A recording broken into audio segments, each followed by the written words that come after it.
నైరుతి రుతుపవనాల ప్రభావం కరీంనగర్ జిల్లాలో కనిపిస్తుంది. పలు చోట్ల తేలికపాటి నుంచి ఓ మోస్తరు వర్షాలు కురిశాయి. రైతులు ఇప్పటికే దుక్కులు దున్ని విత్తనాలు నాటేందుకు సిద్ధం చేసుకున్న చేన్లలో పనులు మొదలుపెట్టారు. అక్కడక్కడ పత్తి, మొక్కజొన్న విత్తనాలు విత్తుతున్నారు. కొద్దిపాటి వర్షానికే రైతులు తొందరపడి విత్తనాలు నాటవద్దని అధికారులు సూచిస్తున్నారు.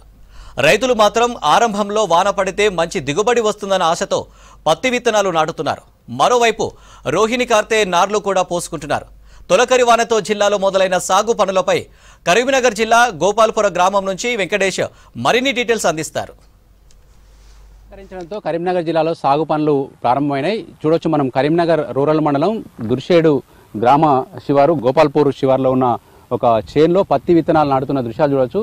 ఇప్పటికే కరీంనగర్ జిల్లా వ్యాప్తంగా అనేక చోట్ల దుక్కులు దున్ని సిద్ధం చేసుకున్న రైతులు నిన్న కురిసిన వానతోటి ఒక్కసారిగా విత్తనాలు పెట్టేందుకు సిద్ధమవుతున్నారు. కొంతమంది ఇప్పటికే రోహిణి కార్తె ప్రారంభమైనప్పుడే పొడి దుక్కుల్లోనే విత్తనాలు నాటారు. ఇప్పుడు వర్షం పడడంతో ఇవి మొలకెత్తన ఆశతోటి మళ్ళీ విత్తనాలు పెట్టడం స్టార్ట్ చేశారు. కరీంనగర్ జిల్లాలో వరితో పాటు పత్తి, మొక్కజొన్న లాంటి పంటలు ఎక్కువగా సాగు చేస్తుంటారు. ఇప్పుడు గోపాల్పూర్ లాంటి ప్రాంతాల్లో అయితే కూరగాయల పంటలు కూడా సాగు చేస్తారు. ఇక్కడ కొంతమంది రైతులు ఉన్నారు. ఇప్పుడు వానాకాలం స్టార్ట్ అయింది. ఎట్లాంటి పంటలు పండిస్తున్నారు, తర్వాత వాళ్ళ ఇబ్బందులు ఏంటి, తర్వాత వాళ్ళు ఏమేమి కోరుకుంటున్నారు ప్రభుత్వం నుంచి మాట్లాడిద్దాం. ఇక్కడ తిరుపతి అనే రైతున్నారు. తిరుపతి గారు, ఇప్పుడు ఆల్రెడీ నిన్నటిదాకా మండుటెండలు మొత్తం పరిశాన్ చేసినాయి, వాన పడ్డది. ఎట్లా ఉంటుంది అనుకుంటున్నారు ఈసారి సాగు, వాన వర్షాలు కానీ ఎట్లా ఉంటాయి అనుకుంటున్నారు?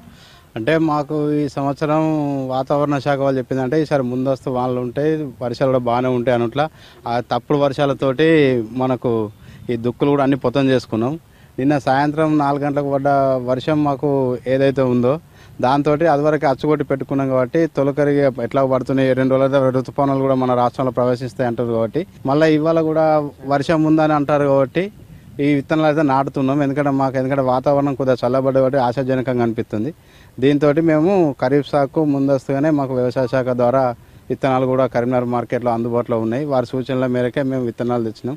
కొద్దిగా మనకు వాళ్ళైతే ఏదైతే 6 నుంచి 8 అంగుళాలు భూమి తడిస్తేనే పెట్టాలన్నారో అదేవిధంగా మాకు నిన్నటి వర్షానికి తడిసింది కాబట్టి మేము దీన్ని అయితే ఇవాళ సాగు చేస్తున్నాం. సాధారణంగా పత్తి విత్తనాలు నాటి ఒక్కసారిగా డ్రై స్పెల్ వచ్చి కొన్నిసార్లు ఎండిపోతూ ఉంటాయి. అట్లా నష్టం జరుగుతుంది కదా, కొద్దిగా 1-2 రోజులు ఆగే అవకాశం ఉండదా? అంటే మనకు ఈ పత్తి విత్తనం అనేది మొలకెత్తడంతో దాని రూట్కి అనేది చాలా డెప్త్కి వెళ్ళిపోతుంది.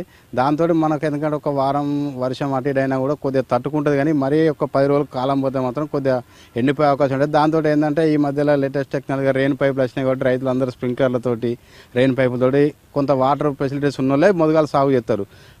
వర్షాధారంగా సాగు చేసే వాళ్ళు మాత్రం ఇంకొక 5-6 రోజులు సాగు చేస్తారు. కానీ ఇప్పుడు ఈ మొదగలు పెట్టేటోళ్ళు మాత్రం మేము అటువంటి వాళ్ళం అయితే కొద్దిగా నీటి వసతి ఇచ్చుకోగలుగుతామనే ధైర్యంతో మేము సాగు చేస్తాం. అంటే ఇప్పుడు మొన్నటిదాకా బాగా ఎండలు కొట్టినాయి, గ్రౌండ్ వాటర్ ఎట్లా ఉంది? ఇప్పుడైతే గ్రౌండ్ లెవెల్ ఇంకా ఏం పడిపోలేదు. ఈ సంవత్సరం మాకు ఖరీఫ్కి అయితే అనుకూలంగానే ఉంటాయి గ్రౌండ్ వాటర్. ఇప్పుడు పత్తి కాకుండా ఏమేమి పంటలు పెడుతున్నారు? మా దగ్గర పత్తి ఆల్మోస్ట్ 80% పత్తి ఉంటుంది. పొలాలు యాజ్ ఇట్ ఈజ్గా పొలాలు అయితే కానీ కొద్దిగా ఈ సంవత్సరం రైతులు ఏంటంటే యువకులు నాట్లాంటి రైతులు ఏంటంటే కొద్దిగా కూరగాయల సాగు మళ్ళీ కొద్దిగా ఎక్కువ మన్ని వచ్చారు. దానికి తోడ్పాటు మాకు డ్రిప్ ఇరిగేషన్ ఈ వారం 10 రోజుల వస్తుందని ఆశ ఉంది. ఇంకా కొద్దిగా డ్రిప్ ఇరిగేషన్ ఇస్తే ఈ పత్తి నుంచి సాగు యువత అంతా మనకు కూరగాయల ఎక్కువ సిటీ దగ్గర ఉంది కాబట్టి కూరగాయల సాగు పోతారు. ఎందుకంటే సొంతంగా రైతు డ్రిప్ వేసుకోవాలంటే మాత్రం ఎకరాన ₹1,00,000 ఖర్చు వస్తుంది కాబట్టి కొంతమంది డ్రిప్ ఇస్తే మేము వేరే పంటలకు వెళ్ళిపోతామనే ఆలోచనతో ఉంది కాబట్టి ప్రభుత్వం మండలాల వారీగా కొంత బడ్జెట్ కేటాయిస్తుందని ఆశ ఉంది. మీరు చెప్పండి, మీరు వానాకాలం వచ్చేసింది, నిన్న కురిసిన వానతోటి ఎట్లా ఉంటుంది అనుకుంటున్నారు ఈసారి వాతావరణం? ఈసారి వాతావరణ శాఖ వాళ్ళు మాకు ఏం చెప్పారంటే ముందస్తుగానే వర్షపాతం నమోదవుతుందని చెప్పారు.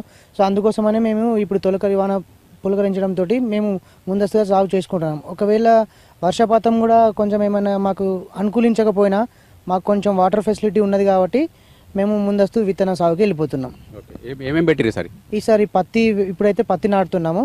ఇంకా కూరగాయలు కూడా ప్లానింగ్ ఉంది, బీర కానీ టమాటా కానీ. కాకపోతే ఈ ప్రభుత్వం నుండి మాకు డ్రిప్ ఇరిగేషన్ కానీ ఇంకా స్ప్రింక్లర్స్ కానీ ఇట్లాంటివి ఏమైనా అందిస్తుందని మేము ఆశ.